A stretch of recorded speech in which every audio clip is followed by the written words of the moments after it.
ഒരു DJ കലാകാരൻ്റെ laptop ഒരു police ഉദ്യോഗസ്ഥൻ സ്റ്റേജിൽ കയറി ചവിട്ടി പൊട്ടിക്കുന്ന ഒരു ഈ കലാകാരൻ ആര് എന്ന് ചോദിച്ചു കഴിഞ്ഞാൽ വേൾഡ് റെക്കോർഡ് അടക്കം കരസ്ഥമാക്കിയ ഒരു കലാകാരനാണ്.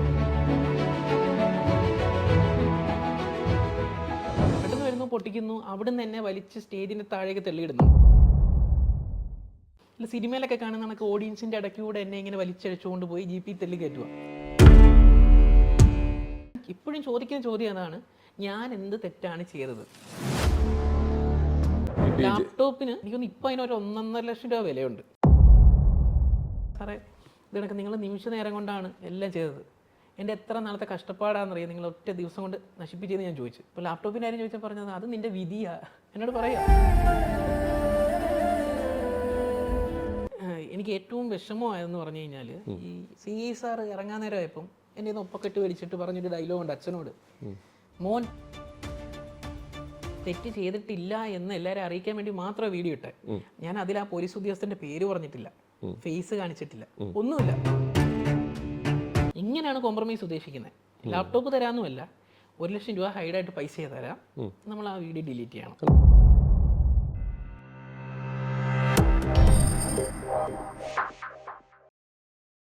നമസ്കാരം, welcome to Jango space. It's me Sreenath K Janardhanan. അപ്പോൾ ഇന്ന് നമ്മുടെ കൂടെ ഒരു അതിഥിയുണ്ട്. ഈ ന്യൂ ഇയറിന് നമുക്ക് ഭയങ്കര വിഷമകരമായിട്ടുള്ളൊരു വാർത്തയാണ്. ഒരു കലാകാരൻ്റെ, ഒരു DJ കലാകാരൻ്റെ ലാപ്ടോപ്പ് ഒരു പോലീസ് ഉദ്യോഗസ്ഥൻ സ്റ്റേജിൽ കയറി ചവിട്ടി പൊട്ടിക്കുന്ന ഒരു രംഗം നമ്മളെല്ലാവരും കണ്ട് നമ്മളെല്ലാവരും തകർന്നു പോയതാണ്. പല പല കാര്യങ്ങളുണ്ട്, പ്രശ്നങ്ങളുണ്ടാവും, എന്തുണ്ടാവും. എന്നാലും ഒരു കലാകാരൻ്റെ, അതും വേദിയിൽ കയറി ഒരു ഇത് ചവിട്ടി പൊട്ടിക്കേണ്ട കാര്യം ഉണ്ടോ ഇല്ലയോ? കേരളം നല്ല രീതിയിൽ ചർച്ച ചെയ്തൊരു കാര്യം. അതിനുശേഷം ഉണ്ടായ സംഭവങ്ങൾ എന്ന് പറഞ്ഞു കഴിഞ്ഞാൽ ഇതിന് നഷ്ടപരിഹാരം കിട്ടും. മുഖ്യമന്ത്രിയുടെ ഭാഗത്തുനിന്ന് പല നിർദ്ദേശങ്ങളുണ്ടായിരുന്നു, എത്രയും പെട്ടെന്ന് ആ കലാകാരന് നഷ്ടപരിഹാരം കൊടുക്കണം. ഇതൊന്നും കിട്ടിയിട്ടില്ല. ഇപ്പോൾ ആ കലാകാരൻ്റെ അവസ്ഥ എന്താണെന്ന് നമുക്കിപ്പോൾ ഈ ഇൻ്റർവ്യൂവിലൂടെ കാണാം. ഈ കലാകാരനെ കുറിച്ച് പറയുകയാണെങ്കിൽ ഒരുപാട് കഥകൾ വേറെ പറയാനുണ്ട്. ഈ കലാകാരൻ ആര് എന്ന് ചോദിച്ചു കഴിഞ്ഞാൽ വേൾഡ് റെക്കോർഡ് അടക്കം കരസ്ഥമാക്കിയ ഒരു കലാകാരനാണ്.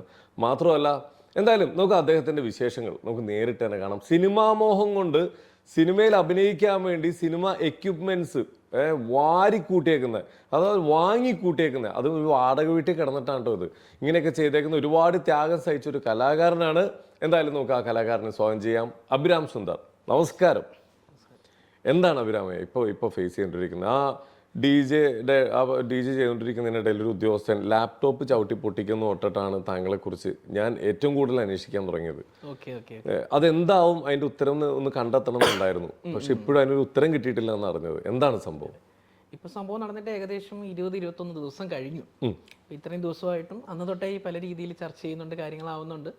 അത് പ്രത്യേകിച്ച് ഈ പറഞ്ഞ ലാപ്ടോപ്പ് പൊട്ടി, അതെങ്ങനെ പൊട്ടി എന്നുള്ളതെന്ന് വെച്ച് കഴിഞ്ഞാൽ നമ്മൾ ലൈവായിട്ട് പ്രോഗ്രാം നടന്നുകൊണ്ടിരിക്കുകയാണ്. പ്രോഗ്രാമിനിടയ്ക്കാണ് ഒരു പോലീസ് ഉദ്യോഗസ്ഥൻ കയറി വരുന്നത്. നമ്മൾ അദ്ദേഹത്തെ കണ്ടുകൊണ്ടിരുന്ന് നിർത്തുകയും ചെയ്തു. നിർത്തിയതിന് ശേഷമാണ് ഇദ്ദേഹം ഇത് പൊട്ടിക്കുന്നത്. അത് വേറെ സാറാണ് പൊട്ടിക്കുന്നത്. അപ്പം നമുക്കിതൊന്നും അറിയത്തില്ല എന്തിനാണ് പൊട്ടിക്കുന്നതെന്ന്. ഇതിൽ ആ പൊട്ടിക്കുന്നത് മാത്രമേ പലരും കണ്ടിട്ടുള്ളൂ. അല്ല, ഇത് ഇവര് നേരത്തെ പോലീസ് ഉദ്യോഗസ്ഥരൊന്ന് വാൺ ചെയ്യുന്നതിൽ ചെയ്തായിരുന്നു? ഒന്നുമില്ല. പ്രോഗ്രാം നടന്നുകൊണ്ടിരിക്കുന്നു, ഒരു പോലീസുകാർ വരുന്നു. അതെ. പെട്ടെന്ന് പൊട്ടിക്കുന്നു. എന്താ സംഭവം എന്നൊന്നും നമുക്കറിയത്തില്ല. നമ്മളാണെങ്കിൽ നമ്മളായിട്ട് ഒരു പ്രശ്നത്തിന് അവിടെ പോയിട്ടില്ല, അവിടെ ഒരു വഴക്ക് നമ്മളായിട്ട് ഉണ്ടാക്കിയിട്ടില്ല, ഒന്നുമില്ല. പെട്ടെന്ന് വരുന്നു, പൊട്ടിക്കുന്നു, അവിടുന്ന് തന്നെ വലിച്ച് സ്റ്റേജിന്റെ താഴേക്ക് തെള്ളിയിടുന്നുണ്ട്. പിന്നെ അങ്ങോട്ടുള്ള വിഷ്വൽസ് അടുത്ത വീഡിയോയിൽ ഇറങ്ങിയ അത് ആ വീഡിയോ അധികാരം കണ്ടിട്ടില്ല. അവിടുന്ന് താഴെ തെള്ളിയിട്ട് എന്റെ കാല് വയ്യായിരുന്നു. അവിടുന്ന് നേരെ ഈ തെള്ളി ഇട്ടപ്പോഴേ ഞാൻ പറഞ്ഞു, സാറേ ഇവിടെ ഈ കോളറി പിടിച്ച് വലിച്ചെടുത്തോണ്ടാ പോകുന്നത്. ഇത് ലാപ്ടോപ്പ് ചവിട്ടി പൊട്ടിച്ചത് മാത്രമല്ല, താങ്കളെ വലിച്ച് സ്റ്റേജിൽ നിന്ന് താഴത്തേക്ക് തള്ളിയിടുകയും ചെയ്തു. ഞാൻ തരാം. അങ്ങനെ താഴെ ഇട്ടിട്ട് അവിടെ വലിച്ചോണ്ട് പോകാൻ നേരം ഞാൻ ഈ കോളറി പിടിച്ചപ്പോൾ പറഞ്ഞു ഇവരോട്, സാറേ ഇതങ്ങ് വിടി, ഞാൻ കൂടെ വരാം. ഓഡിയൻസ് നോക്കുമല്ലേ, ഇത്രയും ഓഡിയൻസ് നമ്മുടെ പ്രോഗ്രാം കാണാൻ വന്ന് നിൽക്കുക. അപ്പൊ അവര് നോക്കുമ്പോൾ എന്നെ ഇങ്ങനെ വലിച്ചഴിച്ചോണ്ട് പോകുമ്പോൾ ഇവര് വിചാരിക്കും ഞാൻ എന്തോ കൊലപാതകയാ, തെറ്റിദ്ധാരണ വന്നു കഴിഞ്ഞാൽ എന്റെ ഭാവി അത് ബാധിക്കും. ഞാൻ ആ സാറിനോട് പറഞ്ഞിട്ട് പോലും സാർ വിട്ടില്ല. അത് കേട്ടപ്പോൾ ഒന്നോടെ പിടിച്ച് സിനിമയിലൊക്കെ കാണുന്ന കണക്ക് ഓഡിയൻസിന്റെ ഇടയ്ക്കൂടെ എന്നെ ഇങ്ങനെ വലിച്ചഴിച്ചുകൊണ്ട് പോയി ജീപ്പിൽ തെള്ളി കയറ്റുക. ഞാൻ വേറെ ലോകത്ത് ഇത്രയും പ്രകോപനം ഉണ്ടാവാൻ തക്കത്തിലുള്ള എന്ത് കാര്യമാണ് നടന്നത്? ഒന്നും നടന്നിട്ടില്ല. അതല്ലേ ഞാൻ ഇപ്പോഴും ചോദിക്കുന്ന ചോദ്യം അതാണ്, ഞാൻ എന്ത് തെറ്റാണ് ചെയ്തത്? എനിക്കിപ്പോഴും മനസ്സിലായില്ല. ഈ സാറന്മാര്, അതായത് DVSP ആണ് ചവിട്ടി പൊട്ടിക്കുന്നത്. അവിടുന്ന് സ്റ്റേജിൽ നിന്ന് തെള്ളിയിടുന്ന CI ആണ്. അവിടെ തന്നെ വലിച്ചഴിച്ചുകൊണ്ട് പോകുന്നത് SI ആണ്. ഈ 3 പേര് ഇത്രയും ഇങ്ങനെ എന്നോട് പെരുമാറണമെങ്കിൽ ഞാൻ അത്രയ്ക്ക് വലിയ എന്തെങ്കിലും കുറ്റം ചെയ്തിട്ടുണ്ടായിരിക്കണമല്ലോ. പക്ഷെ ഇവരോട് ചോദിക്കുമ്പോൾ ഇവർക്കും അറിയില്ല, ഒന്നുമില്ല. നേരെ സ്റ്റേഷനിൽ കൊണ്ടുപോകുന്നു, സ്റ്റേഷനിൽ ഇടുന്നു. ന്യൂ ഇയർ ദിവസം മൊത്തവും ഞാൻ സ്റ്റേഷനിൽ അന്ന് രാത്രി മുഴുവൻ. അന്ന് രാത്രി മൊത്തം സ്റ്റേഷനിൽ ഇരിക്കുകയാണ്. അപ്പം അമ്മയും അച്ഛനും ഇറക്കാൻ വന്നായിരുന്നു. ഞാൻ വിഷമിച്ചിരിക്കും, കാരണം എൻ്റെ അമ്മയും അച്ഛനും ഞാൻ സ്റ്റേഷനിൽ ഇരിക്കുന്ന കാഴ്ച കാണണ്ട എന്നുള്ളൊരു ആഗ്രഹത്തിലിരിക്കുക ഞാൻ. 25 വർഷത്തോളം നാട്ടിൽ സേവനം ചെയ്ത അച്ഛനും അമ്മയാണ് കൗൺസിലറായിട്ട്, അച്ഛൻ കൗൺസിലറായിട്ട്, അമ്മയും കൗൺസിലറായിരുന്നു. അപ്പോൾ അവരെന്താണ് മോനെ സ്റ്റേഷനിൽ നിന്ന് ഇറക്കാൻ വേണ്ടി വരുന്നൊരു സാഹചര്യം. അങ്ങനെ ഈ സാറുമാരുടെ അടുത്ത് വന്ന് അച്ഛൻ പറഞ്ഞത് കണക്ക് രാവിലെ ഹാജരാക്കാം, ഇന്ന് എൻ്റെ കൂടെ വിടണം, കാരണം അത്രയും കുറ്റമൊന്നും ചെയ്തിട്ടില്ലല്ലോ, ആൾജാമ്യത്തിൽ വിടാനുള്ള ഇതുണ്ട്. ഉടനെ പുള്ളി പറഞ്ഞതെന്ന് പറഞ്ഞു കഴിഞ്ഞാൽ രാവിലെ ആവട്ടെ, നമുക്കൊന്ന് നോക്കണം എന്തെങ്കിലും. അതായത് ഈ പ്രോഗ്രാം നടന്നിട്ട് ഇവർ ലാത്തി ചാർജ് ചെയ്തിട്ടുണ്ട്, ഒരുപാട് പേര് എടുത്തിട്ട് അടിച്ചിട്ടുണ്ട്. ഈ അടിച്ചവർക്ക് എന്തെങ്കിലും പറ്റിയിട്ടുണ്ടെങ്കിൽ അതിൻ്റെ ഉത്തരവാദി ഞാനാണെന്ന്. അപ്പൊ ഇതിനൊരു സംഘാടകർ എന്ന് പറയുന്നൊരു ഒരു വേറൊരു സെക്ഷൻ ഇല്ലേ, അവരൊന്നും ഇടപെട്ടിട്ടില്ലേ? അപ്പോൾ ആ സമയത്ത് നമ്മൾ ചിന്തിക്കുന്ന ഇതാണ്, ഈ സംഘാടകർ എന്തുകൊണ്ട് ഇടപെട്ടില്ല? സംഘാടകർ ആരും സ്റ്റേഷനിലും ഇല്ല. പക്ഷെ 2 ദിവസം കഴിഞ്ഞപ്പോഴാണ് കാര്യങ്ങൾ അറിയുന്നത്. ഈ സംഘാടകരെ എല്ലാം എടുത്തിട്ട് അടിച്ച് കാലിലൊക്കെ പ്ലാസ്റ്റർ ഇട്ട ആൾക്കാർ വരെ ഉണ്ട് അവിടെ. സംഘാടകരെ എല്ലാം എടുത്തിട്ട് അടിച്ചു. എന്തിനു പറയുന്നത്, വീഡിയോ എടുത്തുകൊണ്ടിരുന്നവരെ വരെ അടിച്ച് അവിടെ നിന്ന് ആ വീഡിയോ ഡിലീറ്റ് ചെയ്യിപ്പിച്ചിട്ടാണ് വിട്ടെ. എന്തോ ഞാൻ ചോദിക്കുന്നത്, ഇത്രയും വലിയൊരു വിഷയം ഉണ്ടാവാൻ ഇവിടെ ഒരു മതപരമായ ഒരു കലാപമൊന്നും അല്ല നടക്കുന്നത്, ഒരു ന്യൂ ഇയർ ആഘോഷമാണ്. അപ്പോൾ ഇത്രയും പ്രകോപനം ഉണ്ടാവുന്ന തരത്തിൽ എന്താണ് അവിടെ സംഭവിച്ചേക്കുന്നതെന്ന് ആർക്കും അറിയില്ല. ഇപ്പം ഏകദേശം എനിക്ക് തോന്നിയത്, എനിക്ക് മനസ്സിലായിടത്തോളം അവിടെ 2 ക്ലബ്ബുകളിലാണ് പരിപാടി നടക്കുന്നത്. ഓക്കെ. അപ്പം ഓപ്പോസിറ്റ് ഒരു ക്ലബ്ബുണ്ട്, 2 ക്ലബിൻ്റെ പേര് ഞാൻ പറയുന്നില്ല. അപ്പം ആ ക്ലബിൻ്റെ പ്രോഗ്രാമിൻ്റെ മുഖ്യ അതിഥിയായിരുന്നു ഈ ചവിട്ടി പൊട്ടിച്ച സാറ്. എന്നാൽ ഈ പ്രോഗ്രാമിൽ ഈ സാറിനെ വിളിച്ചിട്ടില്ല. മനസ്സിലായോ? അപ്പം എനിക്ക് തോന്നിയത് പറയാണ്, ഇനി ചിലപ്പോൾ അതിൻ്റെ ഒരു ഈഗോ ആയിരിക്കാം, ചിലപ്പോൾ അതിൻ്റെ എന്തെങ്കിലും ദേഷ്യം തീർത്തിയായിരിക്കാം, എന്തുവാണെന്നറിയില്ല. പക്ഷേ ഞാൻ പറയുന്നത് പറഞ്ഞാൽ നമ്മുടെ സമയം കഴിഞ്ഞിട്ടാണ് നമ്മളിത് പ്ലേ ചെയ്തത്. കാരണം ന്യൂ ഇയർ ആണ്. ന്യൂ ഇയർ എന്ന് പറഞ്ഞാൽ എന്നാണ് 1-ാം തീയതിയാണ്, 31 ന്യൂ ഇയർ. അപ്പം നമ്മൾ ന്യൂ ഇയർ ആഘോഷിക്കുക എന്ന് പറഞ്ഞു കഴിഞ്ഞാൽ ആ ഒരു സമയത്ത് വേണ്ടി ആഘോഷിക്കുക. അപ്പം നമ്മൾ ആ സമയത്ത് ആഘോഷിക്കുന്നു. ഓക്കെ, അത്രയും ഓഡിയൻസ് നിന്ന് പെർഫോം ചെയ്തുകൊണ്ടിരിക്കുകയാണ്, എല്ലാവരും ഡാൻസ് കളിച്ചുകൊണ്ടിരിക്കുകയാണ്, ഭയങ്കരമായിട്ട്. ആ വീഡിയോസ് കണ്ടാൽ നിങ്ങൾക്ക് മനസ്സിലാവും. ഞാനും അത്ര സന്തോഷിക്കുക, കാരണം എൻ്റെ പ്രോഗ്രാം കാണാനല്ലേ ആ ഒരു സമയത്ത് ഇത്രയും പേര് ഇവിടെ ഉള്ളത്. അപ്പം ടൈം കഴിഞ്ഞു എന്നുള്ളത് മാത്രമാണ് അവിടെ ഒരു പ്രോബ്ലം. സമയം ഏകദേശം 1 മണി ആ ഒരു ടൈം ആയിരുന്നു. അതെ, പ്രോഗ്രാംസ് ഉണ്ടായിരുന്നു. അപ്പം അത് കഴിഞ്ഞുകൊണ്ടാണ് ലേറ്റ് ആയത്. സ്വാഭാവികമായിട്ടും ഇത്രയും ഓഡീസിനെ നമ്മൾ വിളിച്ചു വരുത്തിയിട്ട് നമ്മൾ ഈ പ്രോഗ്രാം നടത്തിയില്ലെങ്കിൽ നമ്മുടെ പേരിനെ ബാധിക്കും. അപ്പം നമ്മളെന്താണ്, പ്രോഗ്രാം തുടങ്ങി, ഓക്കെ പോലീസുകാരെ ഒന്ന് നിർത്തിക്കുകയാണെങ്കിൽ അവർ മാന്യമായിട്ട് പറഞ്ഞാൽ മതിയല്ലോ, പ്രോഗ്രാം ടൈം കഴിഞ്ഞു, നിങ്ങളിത് നിർത്തണം. അവരുടെ ഭാഗത്ത് നോക്കുമ്പോൾ പ്രോഗ്രാം ടൈം കഴിഞ്ഞിട്ട് പോയിക്കൊണ്ടിരിക്കുകയാണ്. അതാണ് അവരുടെ ഉള്ളിൽ നിന്ന് പ്രകോപനം ഉണ്ടാവാൻ സാധ്യത. അതെ, സാധ്യത അതായിരിക്കാം. പക്ഷെ അതിന് ഇതേപോലെ ചെയ്യേണ്ട കാര്യം, അന്ന് പൊതുജനങ്ങളുടെ മുതൽ നശിപ്പിക്കാന്ന് ഒരു നിയമത്തിലും പറഞ്ഞിട്ടില്ല. ഇത് വെറുതെ നശിപ്പിക്കുന്നു, ഈ പറഞ്ഞ രീതിയിൽ നമ്മളെ അപമാനിക്കുന്നു, ഒരുപാട് പേര് എടുത്തിട്ട് അടിക്കുന്നു. അവർ മൈക്കിൽ കൂടെ പോലും ഒന്നും അനൗൺസ് ചെയ്തിട്ടില്ല, പരിപാടി നിർത്ത്, നിങ്ങൾ പോകുന്ന ഒന്നും ഈ പോലീസുകാർ അനൗൺസ് ചെയ്തിട്ടില്ല. നമ്മളെല്ലാം സിനിമയിലൊക്കെ കാണുന്ന കണക്ക് ഒറ്റയടിക്ക് വരുന്നു, എല്ലാവരും എടുത്തിട്ട് അടിക്കുന്നു, കൊണ്ടുപോകുന്നു. ഇത്രയാണ് അവിടെ നടന്നത്. ഓക്കെ. എന്നിട്ട് നടന്നത് അത് പൊട്ടി, ലാപ്ടോപ്പ് സാധനങ്ങളൊക്കെ എക്യുപ്മെന്റ്സ് ഒക്കെ എന്നിട്ട് ആരാ കൊണ്ടുവന്നത്? ബാക്കി ഈ ലാപ്ടോപ്പ് മാത്രമല്ലല്ലോ ഇതുമായി ബന്ധപ്പെട്ട കൺസോളിനും കുറെ ഇടി ഇടിച്ചു, പക്ഷെ കൺസോളിനൊന്നും പറ്റിയില്ല.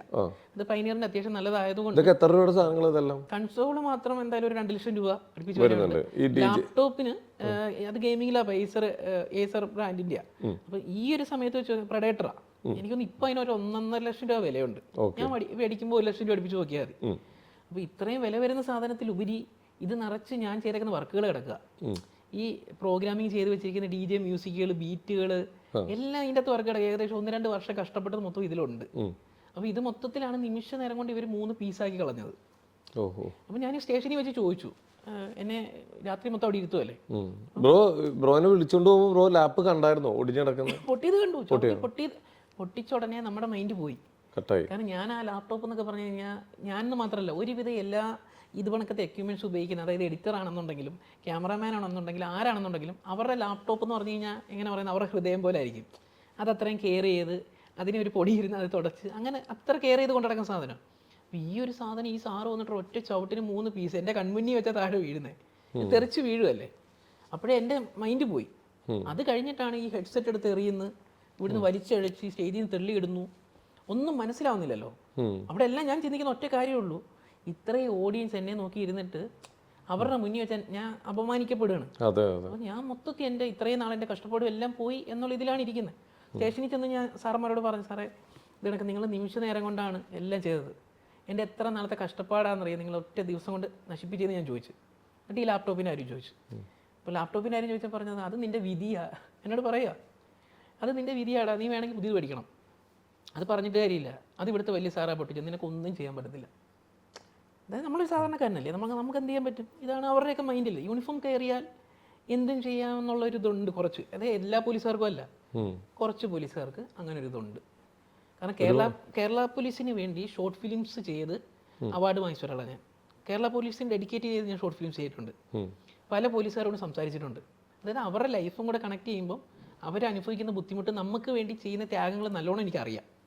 അത്ര റെസ്പെക്റ്റ് ചെയ്യുന്നൊരു ടീം തന്നെയാണ് കേരള പോലീസ്. ഞാൻ റെസ്പെക്റ്റ് ചെയ്യുന്നൊരു ടീം തന്നെയാണ്. പക്ഷേ അതിൽ ഇങ്ങനെ കുറച്ച് പോലീസുകാർ വരുമ്പോഴാണ് സാധാരണക്കാർക്ക് ബുദ്ധിമുട്ടായി മാറുന്നത്. നമുക്ക് സങ്കടം വരുന്ന എന്തൊരു കാര്യം എന്ന് വെച്ച് കഴിഞ്ഞാൽ പിന്നടക്കം കഴിഞ്ഞ ദിവസം എവിടെ ഒരു അമ്പലപ്പറമ്പിൽ ജീപ്പ് ഓടിച്ച് പോലീസ് ജീപ്പ് തകർത്തിട്ട് ആ ക്രിമിനലിനെ, അയാളെ ക്രിമിനൽ എന്ന് തന്നെ പറയണം, അയാളെ തമിഴ്നാട്ടിൽ നിന്ന് പോയി പിടിച്ചുകൊണ്ടുവന്ന് വീഡിയോ കൊണ്ട് അഭിമാനം കൊള്ളുന്ന മലയാളികൾ നമ്മളെല്ലാവരും. ആ സ്ഥലത്ത് തന്നെയാണ് ഒരു സാധാരണപ്പെട്ട ഒരു കലാകാരൻ്റെ ലാപ്ടോപ്പ് ഇതേപോലെ എന്ത് കുറ്റവും, ഇത് ന്യായീകരിക്കാൻ പറ്റാത്തൊരു കുറ്റമാണ്. അവിടെ കയറി ചവിട്ടി പൊട്ടിച്ചിട്ടുണ്ടെങ്കിൽ ന്യായീകരിക്കാൻ പറ്റാത്ത കുറ്റമാണ്. അത് ഒരു സംഘാടകരോടോ ഒന്നും അല്ല അത് ചെയ്തേക്കുന്നത്. നിങ്ങൾ മര്യാദയ്ക്ക് പ്ലേ ചെയ്തിട്ടുണ്ടെങ്കിൽ അത് ഇപ്പം ഈ പറഞ്ഞ കഥ വെച്ചിട്ടാണെങ്കിൽ അത് ന്യായീകരിക്കാൻ പറ്റാത്ത കുറ്റം. അതിനുശേഷം ഒരു കാര്യം എന്ന് പറഞ്ഞു കഴിഞ്ഞാൽ സ്റ്റേഷനിൽ വന്നിട്ട് ഞാൻ ചോദിക്കുന്നുണ്ടല്ലോ ഇവരോട്, അപ്പോൾ ഇവർക്ക് എന്താണ് ഈ ഇത്രയും ഷോ കാണിച്ച് എന്നെ വിളിച്ചുകൊണ്ട് വന്നുകൊണ്ട് എന്തെങ്കിലും ഒരു കുറ്റം എൻ്റെ തലയിലാക്കണം. അപ്പോൾ എന്നോട് എന്ന് പറയുന്നത് ഞാൻ പത്തനംതിട്ട കത്തിച്ചു എന്നാണ് ഇവർ പറയുന്നത്. ഞാൻ ചോദിച്ചാൽ എൻ്റെ സാറേ, ഒരു കലാകാരൻ ഒരു പരിപാടി ചെയ്ത് അല്ലെങ്കിൽ ഓക്കെ ഒരു പ്രോഗ്രാം നടക്കുകയാണ്, അവിടെ വെച്ച് ഒരാൾ കുഴഞ്ഞു വീണ് മരിച്ചു കഴിഞ്ഞാൽ കൊലപാതകി ആ പാടിയ ആളാണെന്ന് പറഞ്ഞാൽ എങ്ങനെ ശരിയാവും? അവർ പറയുന്ന അവിടെ വെളിയിൽ അടി നടന്നായിരുന്നെന്ന്. നമ്മൾ സ്റ്റേജിൻ്റെ അകത്തേക്കുമ്പോൾ ഇതൊന്നും കാണത്തില്ല. പിന്നെ ഉത്സവ സ്ഥലങ്ങളാണെന്നുണ്ടെങ്കിലും പള്ളിപ്പെരുന്നാളാണെന്നുണ്ടെങ്കിൽ എവിടെ ആണെങ്കിലും ചെറിയ അടിപിടി ഉന്തും തള്ളൊക്കെ നടക്കും. അതെന്താണ്, ഒന്നീ പോലീസുകാർ വന്ന് നിയന്ത്രിക്കും, അല്ലെങ്കിൽ കമ്മിറ്റിക്കാർ വന്ന് നിയന്ത്രിക്കും. അവിടെ ഒന്നും നല്ല നടന്നു എന്നാണ് ഇവർ പറയുന്നത്. നമ്മൾ കണ്ടിട്ടില്ല. നടന്നിട്ടുണ്ടെങ്കിൽ ഓക്കെ, ആ അടിച്ചവരെന്ത് ചെയ്യും? അടിച്ചവരാരും സ്റ്റേഷനിൽ ഇല്ല. ഞാൻ നോക്കുമ്പോൾ സെല്ലിനകത്ത് വേറൊരു പ്രതിയുണ്ട്, ഞാൻ വെളിയിലാണ്, എന്നെ വേറെ മർദ്ദനങ്ങളോ കാര്യങ്ങളൊന്നുമില്ല. പക്ഷെ എന്നെ ഇട്ടങ്ങ് ടോർച്ചർ ചെയ്യുക, ഡയലോഗ്സും ഉണ്ട്, വെറുതെ ചീത്ത പറയുക, ഇനി മേലെ DJ എന്ന് പറഞ്ഞ് ഇറങ്ങിപ്പോരുത്, ഇതോടുകൂടി നീ നിർത്തിക്കോണം. ഞാൻ വിചാരിക്കുന്നത് എന്നെ വർഷങ്ങൾ കൊണ്ട് അറിയാവുന്ന സാറന്മാരാണ് ഇത്. എൻ്റെ അടുത്ത് ഇങ്ങനെയൊക്കെ അങ്ങ് പറയുക. നമ്മളിതൊന്നും അറിയുന്നില്ലല്ലോ. അത് കഴിഞ്ഞിട്ടാണ് അച്ഛനും അമ്മയും വന്നിട്ടും, അച്ഛൻ ഇത് കണക്ക് കുറേ കാര്യങ്ങളായിട്ട് സ്റ്റേഷനിലൊക്കെ പോയിട്ടുള്ള ആളാണ്. കാരണം രാഷ്ട്രീയ പ്രവർത്തനം ആയതുകൊണ്ട് അറിയാമല്ലോ. അപ്പം അച്ഛൻ വന്നിട്ട് ഈ നിയമപരമായിട്ടുള്ള കാര്യങ്ങൾ തന്നെയാണ് ഈ പോലീസ് ഉദ്യോഗസ്ഥന്മാരോട് പറയുന്നത്. മോനെ വിട്ടോളൂ, സൈൻ ചെയ്ത് തരാം, രാവിലെ ഇവിടെ ഹാജരാക്കണോ. കാരണം ഒരു രാത്രി മോൻ സ്റ്റേഷനിൽ കിടക്കുന്നത് ഒരച്ഛനും അമ്മയ്ക്കും സഹിക്കത്തില്ല. അല്ലെങ്കിൽ കുറ്റം ചെയ്തവനായിരിക്കണം. ഒരു കുറ്റവും ചെയ്യാത്തവനാണ് ഈ സ്റ്റേഷനിൽ കിടക്കുന്നത്. രണ്ട്, ഇവർ പറഞ്ഞുകൊണ്ടിരിക്കുന്ന ഒരു കാര്യമാണ്, നിന്നെ റിമാൻഡ് ചെയ്യും. എന്നോട് പറയുന്നതാ, നീ ആർക്കെങ്കിലും എന്തെങ്കിലും പറ്റിയിട്ടുണ്ടെങ്കിൽ നീ ജയിലാടാ, നീ ഇനി പുറലോകം കാണത്തില്ല. അപ്പോൾ സാധാരണക്കാർ എന്താണ് ഇങ്ങനെ നിയമത്തിൽ കൊടുക്കാൻ ഭയങ്കര എളുപ്പമാണെന്ന് എനിക്ക് അന്ന് മനസ്സിലാവുന്നത്. ഒരു തെറ്റ് ചെയ്തില്ലെങ്കിലും സിമ്പിളായിട്ട് ഇവർക്ക് എടുത്ത് കുടുക്കിയിടാം ഇതിൽ. പിന്നെ രണ്ടാമത്തെ കാര്യം എന്ന് പറഞ്ഞു കഴിഞ്ഞാൽ ഈ കലാകാരന്മാർ, മൈക്ക് സെറ്റുകാർ, ഇവൻറ്റുകാർ, ഇങ്ങനെയുള്ള ആൾക്കാരെയൊക്കെ പോലീസുകാർക്ക് ഭയങ്കര എന്താ പറയുക പുച്ഛമാണ്. എല്ലാവർക്കും അല്ല, ഭൂരിഭാഗം സ്ഥലങ്ങളിലെ പോലീസുകാർക്കും ഭയങ്കര പുച്ഛമാണ്. നമ്മൾ പലയിടത്തും ഈ പ്രശ്നത്തിന് ശേഷം അറിഞ്ഞതാണ്. പല സ്ഥലങ്ങളിലും ചെന്ന് ഇങ്ങനെ ഈ പറഞ്ഞ സമയം കഴിയുന്നതാണ് പ്രശ്നം. സാങ്ഷൻ ടൈം കഴിഞ്ഞിട്ടുണ്ടെങ്കിൽ ഇവര് മാന്യമായിട്ട് വന്ന് പറഞ്ഞ ഏതൊരാളും ഇതിലിപ്പോ അഭിനം പറഞ്ഞാല് അവരുടെ ഭാഗത്തൊരു ന്യായം എന്ന് പറഞ്ഞാൽ ഇതാണ്, സമയം കഴിഞ്ഞു പോകുമ്പോൾ അവിടുത്തെ ക്രമസമാധാനം നഷ്ടപ്പെട്ടു തോന്നിക്കഴിഞ്ഞാൽ അവർക്ക് പ്രോഗ്രാം നിർത്തിക്കാം. പക്ഷെ അതിന് ഇത്രയും വലിയൊരു ആക്ഷനിലേക്ക് മുതിരേണ്ട ആവശ്യമില്ല എന്നുള്ളതാണ് ഇവിടുത്തെ സംസാരം. നമ്മളും പറയുന്നതാണ്, എല്ലാവരും പറയുന്നതാണ്. അതെ അതെ അതെ. ഇപ്പൊ അവര് വാദിക്കുന്ന വേറെ കാര്യങ്ങളാണ്, അവര് പൊട്ടിച്ചിട്ടില്ലെന്ന് വരെ ചാനലിൽ പറയുന്നുണ്ട്. ഇതിപ്പോ പൊട്ടിച്ചു, ഇനിയിപ്പോ അതിന്റെ ഒരു വ്യക്തമായ തെളിവുണ്ട്. എല്ലാത്തിനും വീഡിയോ അടക്കം കേരളം മൊത്തം കണ്ടതാ. എല്ലാരും സാക്ഷിയല്ലേ? അതെ, ഞാനടക്കം കണ്ടിട്ടുള്ള ആ വീഡിയോ, ആ ഒരു കാലുകൊണ്ട് ഇങ്ങനെ കാലെത്തിച്ച് ഔട്ടുന്നത് അടക്കം നമ്മൾ കണ്ടത്. എല്ലാവരും എന്നോട് ചോദിക്കുന്നുണ്ട് എന്തുകൊണ്ട് കേസ് കൊടുക്കുന്നില്ലെന്നാ. ഞാൻ കേസ് കൊടുക്കുന്നില്ലെന്നായിരുന്നു എല്ലാ മാധ്യമങ്ങളിലും പറഞ്ഞിരുന്നത്. അതെന്താന്ന് വെച്ച് കഴിഞ്ഞാൽ ഞാൻ പറഞ്ഞില്ലേ, ഒരു കാര്യം നമുക്ക് ചെയ്തെടുക്കാൻ വേണ്ടി വളരെ കഷ്ടപ്പാടാണ്. അപ്പോൾ ആ സാറിനെ സംബന്ധിച്ച് നോക്കുമ്പോൾ ഞാൻ ആ സാറിൻ്റെ സൈഡാണ് ചിന്തിക്കുന്നത്. അവരുടെ ഫാമിലി കാര്യങ്ങൾ, ആ ഒരു ജോലിക്ക് വേണ്ടി ആ സാർ എന്തോരം കഷ്ടപ്പെട്ട് കാണും. അപ്പോൾ ഞാൻ കേസ് കൊടുത്ത് എന്തെങ്കിലും ഇത്രയും തെളിവ് നമ്മുടെ കയ്യിലുണ്ട്, നമ്മളിനി കേസും കാര്യങ്ങളെല്ലാം ആയിപ്പോയി, ആ സാറിൻ്റെ ജോലി എന്തെങ്കിലും ബാധിച്ചു കഴിഞ്ഞാലോ എന്ന് ഉദ്ദേശിച്ചിട്ടാണ് നമ്മൾ ഇത്രയും ദിവസവും പോയത്. പിന്നെ ആ തെറ്റ് തിരുത്തട്ടെ, നമ്മളവിടെ പറയുന്നത് എന്താണ്, ചവിട്ടി പൊട്ടിച്ചു പോയി, അത് ആ സാറിൻ്റെ അന്നത്തെ സാഹചര്യത്തിൽ പൊട്ടിച്ചു, ഓക്കെ. ഞാൻ പറഞ്ഞത് എന്താണ്, ആരാണോ പൊട്ടിച്ച് ആ സാറ് തന്നെ ഇത് വാങ്ങിച്ചു തന്ന തീരുന്ന പ്രശ്നമേ ഉള്ളൂ എന്നാണ്. പക്ഷെ ഇത്രയും ദിവസമായിട്ടും ഈ മുഖ്യമന്ത്രിയുടെ ഓർഡർ വന്നപ്പോഴേ ഞാൻ ഓക്കെ ആയി. കാരണം എനിക്ക് ലാപ്ടോപ്പ് കിട്ടൂല, എനിക്ക് എൻ്റെ വരുമാന മാർഗ്ഗമാണല്ലോ ഇത്. എനിക്ക് പ്രോഗ്രാം ചെയ്യാൻ ലാപ്പ് ഉണ്ടെങ്കിലേ കാര്യങ്ങൾ നീങ്ങത്തുള്ളൂ. അപ്പോൾ ഇപ്പോൾ ഒറ്റയടിക്ക് 1.5 ലക്ഷം രൂപ എടുത്ത് ഈ ലാപ്പ് മേടിക്കാൻ എന്തായാലും എന്നെ കൂടെ നടക്കത്തില്ല. അപ്പോൾ ഞാൻ വിചാരിച്ചു എന്തായാലും നടപടി ആയല്ലോ. അപ്പം അങ്ങനെ മുഖ്യമന്ത്രി ADGPക്ക് ഓർഡർ ഇട്ടു. ഇതിന് വേണ്ടുന്ന എന്താണെന്ന് വെച്ചാൽ നടപടികൾ സ്വീകരിക്കണം കാര്യങ്ങളെല്ലാം. അത് പറഞ്ഞിട്ട് ഇത്രയും ദിവസമായിട്ടും ഒന്നുമില്ല. ഇതിന്റെ ഭാഗമായിട്ട് വിളിപ്പിക്കുകയോ സംസാരിക്കുകയോ ചെയ്തിട്ടില്ല. ഒന്നുമില്ല. എന്തെങ്കിലും എൻക്വയറി വന്നായിരുന്നു? അതായത് ഈ ഓർഡർ ഇടുന്നതിന് തൊട്ട് മുന്നത്തെ ദിവസം കളക്ടർ നമ്മളെ വിളിച്ചിട്ടുണ്ടായിരുന്നു പത്തനംതിട്ട. ഓക്കെ. അങ്ങനെ ഓർഡർ ഇട്ടതിൻ്റെ അടുത്ത ദിവസമാണ് ഞാൻ കളക്ടറെ കാണാൻ പോകുന്നത്. അങ്ങനെ കളക്ടറെ കണ്ടു, സാറിനോട് കാര്യങ്ങളെല്ലാം പറഞ്ഞു. അപ്പോൾ കേട്ടപ്പോൾ സാറിന് മനസ്സിലായി ന്യായമാണ് പറയുന്നത്, അങ്ങനെ ചെയ്യേണ്ട ആവശ്യമില്ല, നീ അപമാനിച്ചതെല്ലാം അപ്പോഴാണ് അറിയുന്നത്. ഈ സ്റ്റേജിന്റെ പുറത്ത് തെല്ലിയിട്ട കാര്യം പലരും അറിഞ്ഞിട്ടില്ല. അവിടെ നീ വലിച്ചഴിച്ചുകൊണ്ട് പോയതൊന്നും പലരും അറിയിട്ടില്ല. നമ്മളിപ്പോ ഞാനടക്കം ഇപ്പോഴും ലാപ്ടോപ്പ് ഔട്ട് പൊട്ടിച്ച് അവിടെ തീർന്നു അത് മാത്രമേ പലരും കണ്ടിട്ടുള്ളൂ. അപ്പം എന്നെ സംബന്ധിച്ച് ഞാൻ അങ്ങനെ ഒരു പ്രശ്നത്തിനും ഒന്നും ഒരുത്തനല്ല. എനിക്ക് കുറേ സ്വപ്നങ്ങളുണ്ട്. ആ സ്വപ്നം എത്തിപ്പിടിക്കാൻ വേണ്ടി കിടന്ന് ഓടുന്ന ഒരുത്തനാണ് ഞാൻ. അപ്പം അതിന്റെ കൂട്ടത്തിൽ തന്നെയാണ് ഈ പ്രോഗ്രാംസ് ചെയ്യുന്നത്. അപ്പം ഞാൻ ആദ്യം പറഞ്ഞ പോലെ ഈ കുറേ പേർക്ക് എന്താണ് ഈ പറഞ്ഞ പ്രോഗ്രാം നടത്തുന്നവരെ ഒരു വാല്യൂ കൊടുക്കാത്ത ഒരു രീതിയുണ്ട്. അപ്പം ഇപ്പോഴും എന്തായാലും ഈ ഒരു പ്രശ്നം കൊണ്ട് എനിക്ക് തോന്നിയ ഒരു ഇതെന്ന് പറഞ്ഞു കഴിഞ്ഞാൽ അത് കുറയും. ഇനി പോലീസുകാർ ചുമ്മാ ചെന്ന് ഇവരെ എടുത്തിട്ട് അടിക്കാനോ ചീത്ത വിളിക്കാനോ നിൽക്കത്തില്ല.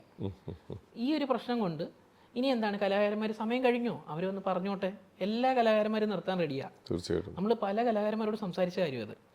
നിയമം അങ്ങനെയാണെങ്കിൽ ആ നിയമം അനുസരിച്ച് പോകാനല്ലേ പറ്റത്തുള്ളൂ. അതായത് ഒരാൾക്ക് വേണ്ടി നിയമം മാറ്റാൻ പറ്റത്തില്ലല്ലോ. അപ്പം ഇനി എന്താണ്, ഞാനിപ്പോൾ പ്രതികരിച്ചുകൊണ്ട് ഒരുപാട് കലാകാരന്മാർക്ക് ഇത് ഉപകാരപ്പെടുമെന്ന് എനിക്ക് ഉറപ്പാണ്. തീർച്ചയായിട്ടും. ഇപ്പം നമ്മൾ കേസ് എന്തെങ്കിലും മധ്യസ്ഥ ചർച്ചകൾക്ക് എന്തെങ്കിലും വിളിക്കുകയും ചെയ്തിരുന്നു? നമുക്ക് ഈ കേസ് കൊടുക്കുന്നില്ല എന്ന് പറഞ്ഞപ്പോഴേ അവർ ഉദ്ദേശിക്കുന്നതെന്ന് പറഞ്ഞു കഴിഞ്ഞാൽ ചിലപ്പം ഇനി കേസിന് പോത്തില്ല, ഇവ ഇങ്ങനെ കുറച്ച് ദിവസം കഴിയുമ്പോൾ എന്താണ് പുതിയ വാർത്ത വരുമ്പോൾ ഇത് മറക്കുമല്ലേ. ഇപ്പം ബസ്സിൽ ഒരു പെണ്ണ് വീഡിയോ ഇട്ടപ്പോഴത്തേന് ഇത് മറന്നു പലരും. അപ്പം അങ്ങനെ മറന്നു കഴിഞ്ഞാൽ പിന്നെ ഇത് കാര്യമില്ലല്ലോ എന്നുള്ളത് കൊണ്ടായിരിക്കാം എന്നെ ഇടയ്ക്കൊന്ന് വിളിച്ചിട്ട് മുഖ്യമന്ത്രി ഓർഡർ ഇടുന്നതിന് മുന്നേ പറഞ്ഞു ഒരു 1 ലക്ഷം രൂപ ഇങ്ങനെ കയ്യിൽ തരാം. അതായത് ഇടയ്ക്കൊരു മീഡിയേറ്റർ നിന്നായി സംസാരിക്കുന്നത്. നമ്മൾ ഇട്ട വീഡിയോസ് ഒക്കെ അങ്ങ് ഡിലീറ്റ് ചെയ്യണമെന്ന്. പോലീസുകാരുടെ ഭാഗത്തു നിന്നാണോ? അതെ. ഈ മീഡിയേറ്റർ ഒന്ന് സംസാരിക്കുന്നത്. അപ്പം ആ വീഡിയോസ് നമ്മളങ്ങ് ഡിലീറ്റ് ചെയ്യണം, എമൗണ്ട് തരാം. അപ്പം ഇപ്പോഴും പോലീസുകാർ പറയുന്നത് ഞങ്ങൾ അവനോട് കോംപ്രമൈസ് പറഞ്ഞിട്ട് അവൻ വന്നില്ലെന്നാണ്. ഇങ്ങനെയാണ് കോംപ്രമൈസ് ഉദ്ദേശിക്കുന്നത്. ലാപ്ടോപ്പ് തരാമെന്നുമല്ല, 1 ലക്ഷം രൂപ ഹൈഡായിട്ട് പൈസ തരാം, നമ്മൾ ആ വീഡിയോ ഡിലീറ്റ് ചെയ്യണം. ഇതിപ്പോൾ ആൾക്കാർ കണ്ടു. ഇനിയിപ്പോൾ ചെയ്യാൻ പറ്റുന്നത് പൈസ തന്നു കഴിഞ്ഞാൽ വ്യക്തമായിട്ട് എനിക്ക് ഇതിന് നഷ്ടപരിഹാരം കിട്ടിയെന്ന് പറഞ്ഞൊരു വീഡിയോ ഇടുന്നതാണ് കുറച്ചുകൂടി നല്ലതെന്നാണ് ഞാൻ അവിടെയും പറയുന്നത്. ഇവർ തെറ്റ് തിരുത്തിയെന്ന് എല്ലാവരും അറിയിക്കണ്ടേ. തെറ്റ് ചെയ്തു എന്ന് ഞാൻ തന്നെ എല്ലാവരും അറിയിച്ചത്. ഞാനത് അറിയിച്ചതിന്റെ കാര്യം വേറൊന്നുമല്ല, ഈ ഓഡിയൻസ് ഇത്രയും പേര് കണ്ടല്ലേ എന്നെ ഈ വലിച്ചഴിച്ചുകൊണ്ട് പോയത്. തെറ്റ് ചെയ്തിട്ടില്ല എന്ന് എല്ലാവരും അറിയിക്കാൻ വേണ്ടി മാത്രമേ വീഡിയോ ഇട്ടെ. ഞാൻ അതിൽ ആ പോലീസ് ഉദ്യോഗസ്ഥന്റെ പേര് പറഞ്ഞിട്ടില്ല, ഫേസ് കാണിച്ചിട്ടില്ല, ഒന്നുമില്ല. പക്ഷെ എന്താ അവിടെ ഉണ്ടായെന്ന് എല്ലാവരും എനിക്ക് അറിയിക്കണമല്ലോ. തീർച്ചയായിട്ടും അതേ നമ്മളവിടെ ചെയ്തുള്ളൂ. 2 എൻ്റെ ആവശ്യം ഞാൻ ഇതാണ് പറഞ്ഞത്. 3 എൻ്റെ പേര് ഒരു 2-3ഓളം വകുപ്പിൽ എന്തോ കേസുകൾ എടുത്തിട്ടുണ്ട്. അപ്പം അത് പിൻവലിക്കണമെന്ന് നമ്മൾ പറഞ്ഞിട്ടുണ്ട്. കാരണം അത് കേസെടുക്കാൻ വേണ്ടി ഞാൻ അവിടെ ഒന്നും ചെയ്തിട്ടില്ലല്ലോ. അതെ. ഞാൻ വേറൊരു കാര്യം ചോദിക്കട്ടെ, ഇപ്പം ഇത്രയും ഈ സംഭവങ്ങളൊക്കെ ഇവിടെ നടന്നിട്ട് ഇപ്പം ഇത് വീണ്ടും ബ്രോയ്ക്ക് ഒരു ഉത്തരം കിട്ടിയിട്ടില്ല. ഇപ്പോഴും മുഖ്യമന്ത്രി അടക്കം ഇടപെട്ടിട്ട് ബ്രോയ്ക്ക് ഇപ്പോഴും ഇത്ര ദിവസം 21 ദിവസമായിട്ടും അവരാരും വിളിക്കുകയോ സംസാരിക്കുകയൊന്നും ചെയ്തിട്ടില്ല. ആകെ ഒരു മധ്യസ്ഥ ചർച്ചയ്ക്ക് വന്നത് വീഡിയോ ഡിലീറ്റ് ചെയ്യണമെങ്കിൽ 1 ലക്ഷം രൂപ തരാം എന്നുള്ള രീതിയിലാണ്. മുഖ്യമന്ത്രിയുടെ ഓർഡർ വരുന്നതിന് മുമ്പായിട്ട്. അതിന് ഓർഡർ വന്നതിന് ശേഷം ഒരു തരത്തിൽ ആരും കോൺടാക്ട് ചെയ്തിട്ടില്ല. ADGP പോലും വിളിച്ചിട്ടില്ല ബ്രോ. അല്ല, അതിലും വേറൊരു കാര്യം എന്ന് പറഞ്ഞു കഴിഞ്ഞാൽ, അല്ല അതും ബ്രോ പറഞ്ഞതൊരു പോയിന്റാണ്. ഇത്ര ഓർഡർ ഇട്ടിട്ട് പോലും എന്നെ സ്റ്റേഷനിൽ നിന്ന് വിളിച്ചിട്ടോ ഒന്നും മൊഴിയെടുക്കുകയോ ഒന്നും ചെയ്തിട്ടില്ല. സംഭവം നടന്നിട്ടുണ്ടോ എന്ന് പോലും എന്നോട് മുഖ്യമന്ത്രി ഓർഡർ ഇട്ടിട്ട് പോലും ചോദിച്ചിട്ടില്ല. ഇപ്പൊ രണ്ടാമത്തെ കാര്യം എന്ന് പറഞ്ഞു കഴിഞ്ഞാൽ, ഇപ്പൊ ഇത്രയും ദിവസമായി, ഓരോ ദിവസം കഴിയും തോറും ഈ പറഞ്ഞ എനിക്ക് പ്രോഗ്രാമിന് പോകാൻ ഈ പ്രൊഡക്റ്റ് ഇല്ല. അപ്പൊ ഇനി ഇത്രയും ദിവസവും നിന്നിട്ടും നമുക്കൊരു വഴി ഇല്ലാത്തത് കൊണ്ട് നമ്മളിപ്പോൾ നിയമപരമായിട്ട് പോവാം എന്നുള്ള ഇതിൽ ഇപ്പോഴാണ് നമ്മൾ ഈ 20 ദിവസത്തിന് ശേഷമാണ് കേസ് കൊടുത്തത്. ആദ്യം നമ്മൾ SP ഓഫീസിൽ കേസ് കൊടുത്തു. അത് കഴിഞ്ഞിട്ട് അവിടെ അനക്കമില്ല. കാരണം അത് പോലീസുകാരല്ലേ, പോലീസുകാർക്കെതിരെ ആക്ഷൻ എടുക്കത്തില്ലല്ലോ. അങ്ങനെ ഇപ്പം നമ്മൾ കോടതിയെ സമീപിച്ച് ഇപ്പം നേരിട്ട് കോടതി വഴി കേസ് പോയിക്കൊണ്ടിരിക്കുകയാണ്. 27-ാം തീയതി വിളിപ്പിച്ചിട്ടുണ്ട്. ശരി, ഓക്കെ. ഇനിയിപ്പോ ബ്രോ ഇതിന്റെ ഏതറ്റം വരെ പോകാൻ തയ്യാറായിട്ടാണോ നിൽക്കുന്നത്? ഞാൻ പറഞ്ഞല്ലോ, എനിക്ക് ഈ ലാപ്ടോപ്പ് കിട്ടിയാൽ മതി, അത് അവർ തന്നെ വാങ്ങിത്തരണം. അല്ലാതെ എനിക്ക് ആർക്കും ശിക്ഷ വാങ്ങിക്കണമെന്നോ അല്ലെങ്കിൽ ആരുടെ ജോലി ബാധിക്കണമെന്നോ ഒന്നുമില്ല. ബ്രോ, ഇത് ന്യായമായിട്ടുള്ള ഒരു ആവശ്യമാണ് ഇത്. കാരണം ഇതിൽ വേറെ ഒന്നും പറയാനില്ല. എന്തായാലും അതുപോലെ ഇപ്പൊ ഞാൻ ഈ അടുത്തിപ്പോ മുകേഷ് നായർ എന്ന് പറഞ്ഞ ഒരു യൂട്യൂബർ ഒരു ബ്രോന്റെ ഒരു വീഡിയോ ഇട്ടിട്ടുണ്ടായിരുന്നു. അപ്പൊ അത് ഭയങ്കരമായിട്ട് അതും ഇപ്പൊ ഭയങ്കരമായിട്ട് ചർച്ച ആയിക്കൊണ്ടിരിക്കുന്ന ഒരു സൈഡിൽ അല്ലേ? അതന്നെ, ഇപ്പൊ പുരുഷ കമ്മീഷന്റെ ഇതിന് വേണ്ടിയിട്ടൊക്കെ മുകേഷ് ചേട്ടനൊക്കെ ഇങ്ങനെ ഇറങ്ങിയിട്ടുണ്ട്. അപ്പോൾ അദ്ദേഹം കഴിഞ്ഞ ദിവസം ബ്രോയ്ക്ക് വേണ്ടിയിട്ട് ഭയങ്കരമായിട്ട് സംസാരിക്കുന്നുണ്ടായിരുന്നു.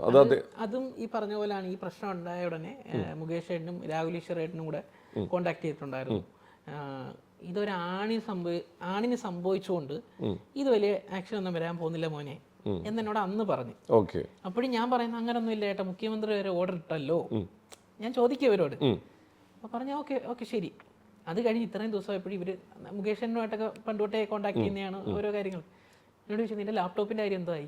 ഞാൻ പറഞ്ഞു ആരും എന്നെ വിളിച്ചിട്ട് പോലുമില്ല, ഇനിയിപ്പോൾ അതെങ്ങനെയാണെന്ന് എനിക്ക് അറിഞ്ഞുകൂടാ. അപ്പോൾ പറഞ്ഞു ഇത്രയും ദിവസം ഹോൾഡ് ചെയ്തു, ഇനി അത് പറ്റത്തില്ല, അതുകൊണ്ട് ഇത് പുരുഷ കമ്മീഷൻ ഏറ്റെടുക്കുമെന്ന് പറഞ്ഞ് അങ്ങനെയാണ് മുകേഷ് ഏട്ടൻ എന്നെ വിളിക്കുന്നത്. അതായത് പറഞ്ഞല്ലോ ഇതൊരു സ്ത്രീക്കായിരുന്നെങ്കിൽ ചിലപ്പോൾ പെട്ടെന്ന് കിട്ടിയാൽ എന്തെങ്കിലും വാർത്തകളായാലും ആയാലോ എന്ന് പറഞ്ഞിട്ടുണ്ട്. പുരുഷനാകുമ്പോൾ എന്താ, അത് ആണുങ്ങളല്ലേ, അത് അങ്ങനെയൊക്കെ അങ്ങ് പോകും എന്നുള്ള രീതിയാവും. അങ്ങനെയാണ് പുള്ളി കോണ്ടാക്ട് ചെയ്തത്. പുരുഷ കമ്മീഷന്റെ കാര്യങ്ങൾ ഇപ്പൊ ചർച്ചയിൽ വന്നായിരുന്നോ നിങ്ങളുടെ ഇടയിൽ? ഇപ്പം നിലവിൽ ഇപ്പം അത് 2 ദിവസം ആയതുള്ളൂ ആ വീഡിയോ. അപ്പം അതുകൊണ്ട് അവരും മാക്സിമം ട്രൈ ചെയ്യുന്നുണ്ട് ഇതിനൊരു സൊല്യൂഷൻ എന്ന്. നമ്മൾക്ക് മനസ്സിലായിടത്തോളം എന്ന് പറഞ്ഞു കഴിഞ്ഞാൽ ഇടയ്ക്ക് പറഞ്ഞല്ലോ ലാപ്ടോപ്പ് വാങ്ങി തരാമെന്നുള്ള ഒരു ഇതിലിരുന്നാണ്. മുഖ്യമന്ത്രിയുടെ ഓർഡർ വന്നതിന് ശേഷമാണ് ലാപ്പ് പിന്നെ അനക്കൊന്നുമില്ല നമ്മളെ കോൾ ചെയ്യാത്തത്. അപ്പം അങ്ങനെ വരുമ്പോൾ എന്ന് പറഞ്ഞു കഴിഞ്ഞാൽ എനിക്ക് തോന്നിയത് പുള്ളി പെട്ടെന്നൊരു ലാപ്ടോപ്പ് വാങ്ങി തന്ന ഈ കുറ്റസമ്മതം നടത്തുമല്ലേ, മനസ്സിലായോ? അപ്പൊ അതിന് വയ്യ അവർക്ക്, ലാപ്ടോപ്പ് വാങ്ങി തന്നു കഴിഞ്ഞാൽ. അപ്പൊ ഞാൻ അല്ലെങ്കിൽ കേസിന് പോകുന്നില്ലെന്ന് ഓൾറെഡി പറയുന്നുണ്ടല്ലോ. അല്ലെങ്കിൽ ചിലപ്പോൾ അത്രയും പൊസിഷനിൽ നിൽക്കുന്ന ആൾക്കാരായതുകൊണ്ട് കേസിന് പോയാലും കുഴപ്പമില്ലെന്ന് കരുതിയിട്ടായിരിക്കാം, എനിക്കറിയില്ല. എനിക്ക് നിയമപരമായിട്ടുള്ള കാര്യങ്ങളൊന്നും വലുതായിട്ട് അറിയില്ല. ഇതിൽ ഏറ്റവും വിഷമകരമായിട്ടുള്ള ഒരു കാര്യം എന്ന് പറഞ്ഞു കഴിഞ്ഞാൽ ഒരു മകൻ ഒരു സ്റ്റേഷനകത്ത് ഒരു രാത്രി മുഴുവൻ നിൽക്കുമ്പോൾ അച്ഛനമ്മയും പുറത്ത് നിൽക്കുക. ഈ അച്ഛനമ്മയും പുറത്ത് നിൽക്കുക എന്ന് പറഞ്ഞാൽ 25 വർഷത്തോളം നാടിന് വേണ്ടി സേവനം ചെയ്ത രണ്ടുപേരും അല്ലെ, അച്ഛനും അമ്മയും കൗൺസിലർമാരാണ്. കൗൺസിലറായിട്ട് പോയ അച്ഛൻ 10-25 വർഷങ്ങൾ ആയിട്ടുള്ള രണ്ട് എന്താ പറയാ ജനപ്രതിനിധികളായിരുന്നു. അപ്പൊ അവരുടെ ഒരു മാനസികാവസ്ഥ എന്തായിരുന്നു, ഒരു അച്ഛനും അമ്മയും എന്നുള്ള രീതിയിൽ അവരുടെ അവസ്ഥ എന്തായിരുന്നു? അവര് അത്രത്തോളം എന്തായാലും ബുദ്ധിമുട്ടിയിട്ടുണ്ടെന്ന് അറിയാലോ. ന്യൂ ഇയർ ദിവസം കൂടിയല്ലേ, അത്രയും സന്തോഷിക്കേണ്ട ദിവസം സ്റ്റേഷനിൽ ഇരിക്കുകയാണ്. എനിക്ക് ഏറ്റവും വിഷമമായതെന്ന് പറഞ്ഞു കഴിഞ്ഞാൽ ഈ CI സാർ ഇറങ്ങാൻ നേരമായപ്പം എൻ്റെ ഒപ്പക്കെട്ട് വലിച്ചിട്ട് പറഞ്ഞൊരു ഡയലോഗ് ഉണ്ട് അച്ഛനോട്, മോൻ പൊട്ടന, ഇങ്ങനൊരു ഡയലോഗ് പറഞ്ഞു. എനിക്കറിയത്തില്ല, അവർക്ക് എന്ത് പറയാലോ. എന്നാൽ ഞാനൊരു ചിരിച്ചു. അപ്പം ഞാൻ എൻ്റെ മനസ്സിലാലോചിക്കുന്നത് ഞാൻ പൊട്ടനല്ല എന്നെനിക്ക് കാണിക്കണം എന്നുണ്ടല്ലോ. ഞാൻ പൊട്ടനല്ല, ഞാൻ ഒരാൾ പറഞ്ഞെന്ന് പറഞ്ഞാൽ ഞാൻ ഒരിക്കലും പൊട്ടനാവാൻ പോകുന്നുമില്ല. പിന്നെ പെട്ടെന്ന് ഈ പറഞ്ഞ പോലെ സ്വന്തം അച്ഛൻ്റെ അടുത്ത് എല്ലാവരും എന്താണ് മോനെ പൊട്ടി നല്ലത് പറയണമെന്നായിരിക്കും ആഗ്രഹിക്കുന്നത്. പെട്ടെന്ന് ഇങ്ങനെ ഒരു ഓഫീസർ വന്നിട്ട് മോൻ പൊട്ടനാ കേട്ടോ എന്ന് പറയുമ്പോൾ ഉണ്ടാകുന്ന ഒരു മാനസികാവസ്ഥ വല്ലാത്ത ബുദ്ധിമുട്ടാണ്. അപ്പം അതിനുശേഷം ആ സാറ് തന്നെ അച്ഛനെ വിളിച്ചിട്ട് പറഞ്ഞു ഇത് കണക്ക് പറ്റിപ്പോയി പറഞ്ഞു. അപ്പൊ ഞാൻ പൊട്ടനല്ലാതായല്ലോ. തീർച്ചയായിട്ടും അതിലൊക്കെയാണ്. എന്തായാലും അതിന് എത്രയും പെട്ടെന്ന് അതിന് ഉത്തരം ഉണ്ടാവട്ടെ. ഇപ്പൊ ഈ പറയുന്ന ലാപ്ടോപ്പായിട്ടോ അതിന്റെ പകരം അതിന്റെ പൈസയായിട്ടോ കിട്ടട്ടെ ബ്രോയ്ക്ക്. അതാണ് നമ്മുടെ എല്ലാവരുടെയും ആഗ്രഹം. എന്തായാലും ഇത്രയും കഷ്ടപ്പെട്ടതല്ലേ, കാരണം ഒരു കലാകാരൻ അനുഭവിക്കുന്നതിന്റെ എക്സ്ട്രീം ലെവലിൽ ബ്രോ അനുഭവിച്ചിട്ടുള്ളതാണ്. അപ്പൊ അത് എത്രയും പെട്ടെന്ന് അതെല്ലാം നടപടി ആവട്ടെ കേട്ടോ. ഇപ്പോഴും ഓടുന്നതെന്ന് പറഞ്ഞു കഴിഞ്ഞാൽ എനിക്ക് മാത്രം വേണ്ടിയിട്ടല്ല, ഒരുപാട് കലാകാരന്മാർക്ക്. തീർച്ചയായിട്ടും ഇത് ഒരുപാട് പേർക്ക് ബ്രോ പറഞ്ഞ പോലെ ഇപ്പൊ നമ്മളെല്ലാ പോലീസുകാരല്ല പറയുന്നത്. കാരണം ഒരു 10 മിനിറ്റ് നമ്മുടെ നാട്ടിൽ നിന്ന് ഒരു പോലീസ് ഉദ്യോഗസ്ഥൻ മാറി നിന്ന് കഴിഞ്ഞാൽ ഉണ്ടാവുന്ന എന്താണെന്ന് നമുക്ക് ചിന്തിക്കാവുന്നതാണ്. പക്ഷെ അതില് ചില പോലീസുകാർ ഉദ്യോഗസ്ഥരുടെ കയ്യിൽ നിന്ന് വരുന്ന വീഴ്ചകളാണ് ഈ ഒരു ഡിപ്പാർട്ട്മെന്റ് മൊത്തം ബാധിക്കുന്നത്. അപ്പൊ എന്തായാലും അവരുടെ കണ്ണ് തുറക്കട്ടെ എത്രയും പെട്ടെന്ന്. ഇതിന്റെ എന്തായാലും സത്യാവസ്ഥ ഉടൻ മുമ്പിൽ വരട്ടെ. ഇനി ബ്രോ ഇനി അറിയേണ്ട വേറൊരു കാര്യം, ഒരുപാട് റെക്കോർഡുകൾ കിട്ടിയിട്ടുണ്ട് ബ്രോയ്ക്ക്. എന്തൊക്കെയാണ് ആ റെക്കോർഡുകൾ കിട്ടിയത്? പുരസ്കാരങ്ങളാണ് കൂടുതലായിട്ടും. APJ അബ്ദുൽ കലാം പുരസ്കാരം, പൂവച്ചൽ ഖാദർ ഫിലിം പുരസ്കാരം, ദൃശ്യമാധ്യമ പുരസ്കാരം ഒരു 2 തവണ കിട്ടിയായിരുന്നു. കലഫ് മണിച്ചേട്ടന്റെ പേരിൽ ഇപ്പൊ ഏറ്റവും ലേറ്റസ്റ്റ് ആയിട്ട് ഒരു പുരസ്കാരം കിട്ടി. അത് മമ്മൂക്കയ്ക്ക് വരെ പുരസ്കാരം ഉണ്ട്, അതിന്റെ കൂട്ടത്തിലാണ് കിട്ടിയിരിക്കുന്നത്. അപ്പൊ അങ്ങനെ പിന്നെ റെക്കോർഡ് വെച്ച് നോക്കുമ്പോൾ ഇന്ത്യ ബുക്ക് ഓഫ് റെക്കോർഡ്സ് ഒത്തിരി വർഷം മുന്നേ കിട്ടിയിട്ടുണ്ടായിരുന്നു. പിന്നെ London book of world record, അതാണ് വേൾഡ് റെക്കോർഡായിട്ട് കിട്ടിയത്. പിന്നെ ടാലന്റ് ബുക്ക് ഓഫ് റെക്കോർഡ്സ്, അങ്ങനെ 3 റെക്കോർഡാണ് നിലവിൽ നമുക്ക് കിട്ടിയേക്കുന്നത്. ഇത് ശരിക്കും ഇതൊക്കെ കിട്ടിയേക്കുന്നത് ഏറ്റവും പ്രായം കുറഞ്ഞ അല്ലെങ്കിൽ ഒരു ഷോർട്ട് ഫിലിമിന്റെ എല്ലാ കാറ്റഗറിയും കഥാ തിരക്ക സംവിധാനം എല്ലാം ഒറ്റയ്ക്ക് ചെയ്തെന്നുള്ളതിന്റെ റെക്കോർഡുകളാണ്. അല്ല ഇത്ര അധികം കിട്ടിയത്. അത് എത്ര വയസ്സിൽ തുടങ്ങിയപ്പോ ഈ അംഗം?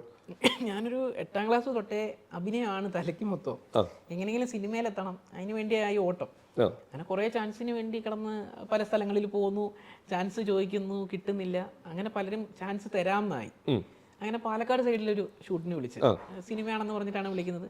അവിടെ ചെന്നപ്പോൾ അതങ്ങ് ഷോർട്ട് ഫിലിം വെബ് സീരീസ് കണക്ക് ഒരു സെറ്റപ്പ് ആയി. ഒരു കുഞ്ഞു ക്യാമറ, വേറെ ലൈറ്റിങ് കാര്യങ്ങളൊന്നും ഇല്ല.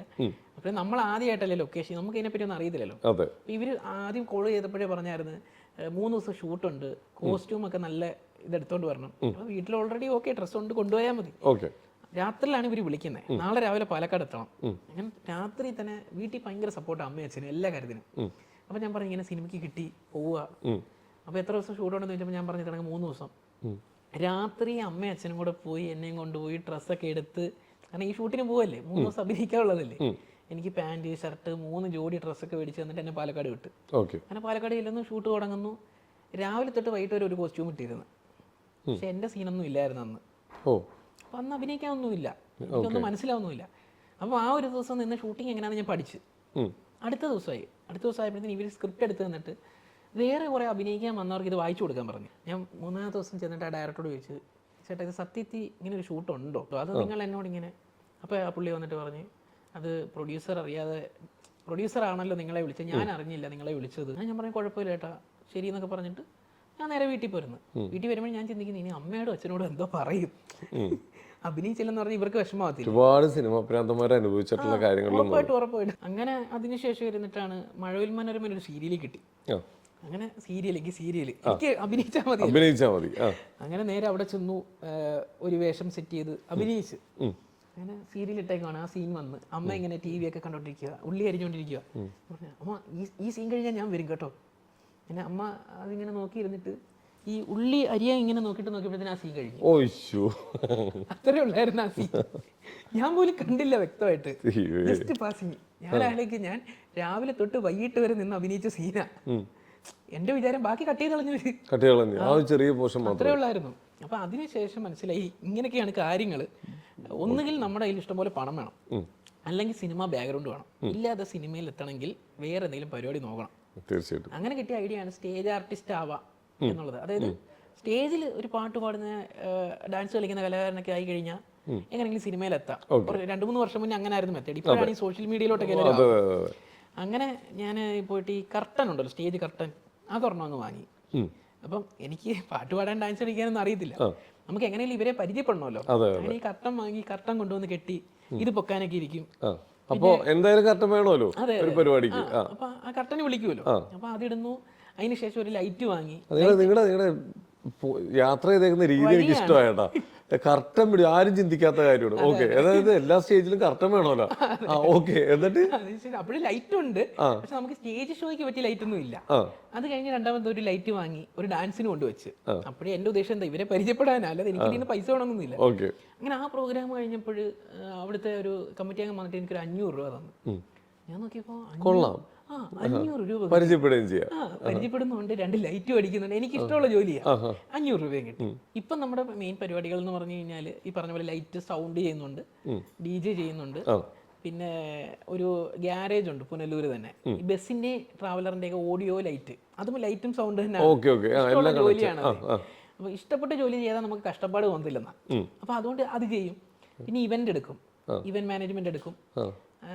നമ്മുടെ വീടുകളിൽ ഹോം തിയേറ്റർ ഇല്ലേ, അതിന്റെ പരിപാടി ഉണ്ട്, സെറ്റ് ചെയ്ത് കൊടുക്കും. അങ്ങനെ കിട്ടുന്ന പരിപാടികളെല്ലാം നമ്മൾ ചെയ്യുന്നുണ്ട്. അതെല്ലാം ഈ പറഞ്ഞ ബാക്ക്ഗ്രൗണ്ട് എവിടെങ്കിലും സിനിമയുടെ വാല് കാണും. തീർച്ചയായിട്ടും ഇതെല്ലാം ഇപ്പോഴും സിനിമയിലേക്കുള്ള. അതെ, അല്ല ഇതിലും ഒരു ഇതുണ്ട്. ഞാൻ പറഞ്ഞല്ലേ ബസ്സിൽ ലൈറ്റ് സൗണ്ട് ചെയ്യുമെന്ന്. ഞാൻ ഒരു ദിവസം ഒരു സീരിയൽ കണ്ടപ്പോൾ അതിൻ്റെ അകത്ത് ഒരു ടൂറിസ്റ്റ് ബസ് കണ്ട്. അപ്പൊ സീരിയൽ ടൂറിസ്റ്റ് ബസ്. അപ്പൊ എന്റെ ഐഡിയ, ആ ടൂറിസ്റ്റ് ബസ്സുകാരനെ പരിചയപ്പെട്ട് കഴിഞ്ഞാൽ ഈ സീരിയലുകാരെ പരിചയപ്പെടാം. ബസ് പാസ് ചെയ്യുന്ന സീനേ ഉള്ളൂ. അങ്ങനെ ഞാൻ ആ ബസ്സിന്റെ വ്ളോഗ് എടുക്കാനും പോയി. അന്ന് യൂട്യൂബ് ചാനൽ തുടങ്ങിയ സമയമാണ്. അങ്ങനെ ആ ബസ്സിന്റെ വീഡിയോ ഒക്കെ ഇട്ടു. അങ്ങനെ ഞാൻ ചെന്നിട്ട് നൈസായിട്ട് അവരുടെ കമ്പനി അടിച്ചിട്ട് ചോദിച്ച്, ഇതിന്റെ നിങ്ങൾ എങ്ങനെ ഈ വണ്ടി സീരിയൽ എത്തിച്ചേ? അപ്പോൾ പറഞ്ഞു ഇതിന്റെ ഓണർ പ്രൊഡ്യൂസറാണ്. പിന്നെ എനിക്ക് ഈ പ്രൊഡ്യൂസറെ പരിചയപ്പെടണമെന്നായി. അവിടുന്ന് നേരെ നമ്പറൊക്കെ വാങ്ങിച്ച് ലാൽജിത്ത് എന്ന പേര് പുള്ളിയെ പോയി കണ്ട് പറഞ്ഞു തന്നപ്പോൾ പുള്ളി മഴവിൽ മനോരമയിലെ ഒരു സീരിയലിന്റെ പ്രൊഡ്യൂസറാണ്. അങ്ങനെ ഞാൻ പറഞ്ഞു ഇങ്ങനെ അഭിനയിക്കാൻ നടക്കുന്ന ഒരാളാണ്, ഭയങ്കര ഇഷ്ടമാണ് കാര്യങ്ങളാണ്. അങ്ങനെ പുള്ളി എനിക്കൊന്നൊരു സീരിയലിൽ ആ ഡയറക്ടറെ പോയി പരിചയപ്പെടുത്തി. അതും ഒരു 3-4 വർഷം മുന്നേ, ഈ റെക്കോർഡ് കിട്ടുന്നതിന് മുന്നേ അല്ലെങ്കിൽ ഷോർട്ട് ഫിലിം ചെയ്യുന്നതിനൊക്കെ മുന്നേ ആണ്. ഒരു 5 സെക്കൻഡ് ഉള്ള ഒരു സീരിയലിൽ ഞാൻ ആദ്യമായിട്ട് വരുന്നത്. ഒരു 2-3 സെക്കൻഡ് പോയിട്ട് എന്നെ സംബന്ധിച്ച് 3 സെക്കൻഡ് ഏഷ്യാനെറ്റിന്റെ സ്ക്രീനിൽ കാണുക എന്ന് പറഞ്ഞാൽ എൻ്റെ വലിയൊരു ഡ്രീമാണ്. അപ്പം ഞാൻ നോക്കിയപ്പോൾ ആ സീരിയലിൽ ഞാൻ കണ്ട്, എന്നെ ആ പുള്ളി കയറ്റി. അപ്പോഴും വഴി ചിന്തിക്കണം,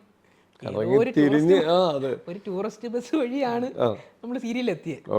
അങ്ങനെ പല വഴികൾ, ഈ പറഞ്ഞ ലൈറ്റ് തുടങ്ങി, സൗണ്ട് തുടങ്ങി, കാര്യങ്ങൾ തുടങ്ങി, എല്ലാം നമ്മുടെ കയ്യിലുണ്ട്. പ്രോഗ്രാം ശരിക്കും ഇത്ര ആത്മാർത്ഥമായിട്ട് സിനിമയിലെത്താൻ പണിയെടുക്കുന്ന ഒരാളെ ഞാൻ ആദ്യമായിട്ടാണ് കാണുന്നത്. ഒരു സിനിമയിലെത്താൻ വേണ്ടി ഒരു ബിസിനസ്സുകാരനായി മാറി അല്ലേ? സത്യം, സിനിമ ബിസിനസ്സുകാരനാക്കി. ഇപ്പോഴും വീടൊക്കെ വെച്ചോ? ഇല്ല, ഇവിടെ റെന്റിനാണ് താമസിക്കുന്നത്. എല്ലാം റെഡിയാവും, അതും ശരിയാവും. ഇപ്പൊ ഞാൻ വേറെ കാര്യം ചോദിക്കട്ടെ, ഒരു സിനിമയിൽ അഭിനയിക്കാൻ വേണ്ടി അല്ലെങ്കിൽ കലാകാരന്മാരെ പരിചയപ്പെടാൻ വേണ്ടിയിട്ട് ഒരു കർട്ടൻ മേടിക്കുന്നു, റെന്റിന് കൊടുക്കുന്നു, അതിന്റെ കൂടെ കർട്ടൻ വലിക്കാൻ മുമ്പ് ഇവരെ പരിചയപ്പെടാൻ പോകുന്നു. ആ ഒരു കർട്ടനിൽ നിന്ന് 2 ലൈറ്റിൽ നിന്ന് തുടങ്ങിയിട്ട് ഇന്ന് എത്ര രൂപയുടെ സാധനങ്ങൾ അങ്ങനെ കൂട്ടി വെച്ച പൈസ കൊണ്ട് മേടിച്ചപ്പോൾ കയ്യിലുണ്ട്. ഇപ്പം കണക്ക് വെച്ച് നോക്കുകയാണെങ്കിൽ എങ്ങനെയായാലും ഒരു 30 ലക്ഷം രൂപ മുകളിലുള്ള സാധനം നമ്മുടെ സാധനങ്ങൾ നമ്മൾ മേടിച്ചിട്ടുണ്ട്. മിടുക്ക ആ കയ്യും കിട തന്നെ. ഇങ്ങനെയാണ് ഒരു ബിസിനസ്സുകാരൻ ജനിക്കുന്നത്. അത് കലക്കിട്ടോ, അത് അടിപൊളി. എന്തായാലും കൊള്ളാം. ഇനിയിപ്പോൾ ഒരു കാര്യം, കുറേ പോയിട്ട് സിനിമയും കിട്ടിയില്ല, ഒന്നും ആയില്ല, കിട്ടട്ടെ. തിരിഞ്ഞു നോക്കുമ്പോൾ കൂടെ കുറെ സാധനങ്ങളുണ്ട്. ഉറപ്പായിട്ടും അവിടെ നമ്മുടെ ഉള്ള ഒരു ചേട്ടൻ ചുമ്മാ എന്നോട് തമാശക്ക് പറഞ്ഞ, എടാ ഇങ്ങനെ ഇന്ത്യ ബുക്ക് ഓഫ് റെക്കോർഡ്സ് എന്ന് പറയുന്ന സാധനമുണ്ട്, എല്ലാം നീ ഒറ്റയ്ക്കല്ലേ ചെയ്യുന്നത്, നിനക്കൊന്ന് അപ്ലൈ ചെയ്തുകൂടെ?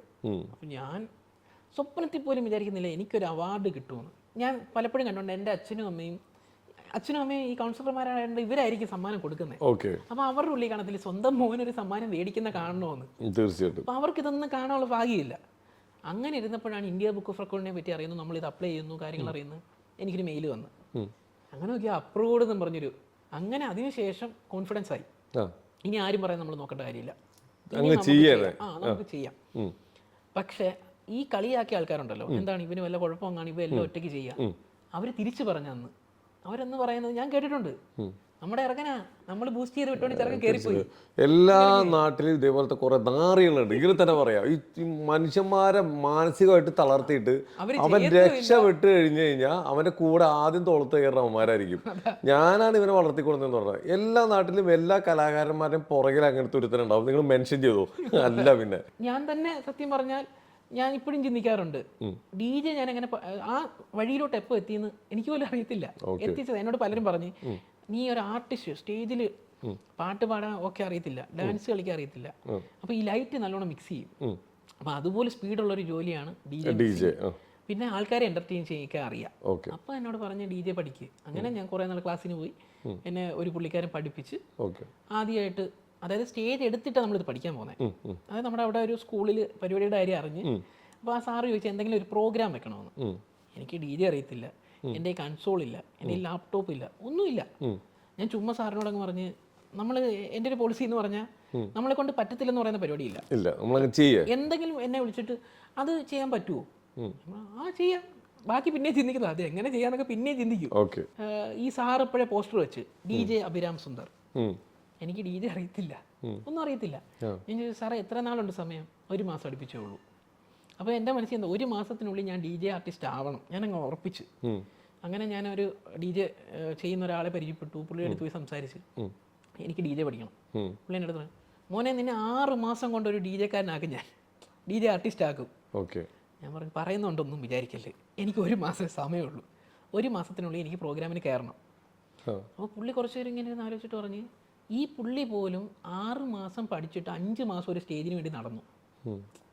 അതായത് പഠിച്ചു കഴിഞ്ഞിട്ട് പലയിടത്ത് പോയി ചോദിക്കുക, എനിക്കൊരു സ്റ്റേജ് തരുമോ അവിടെ പെർഫോം ചെയ്യാൻ, എന്നിട്ടാണ് പുള്ളിക്കൊരു സ്റ്റേജ് കിട്ടിയത്.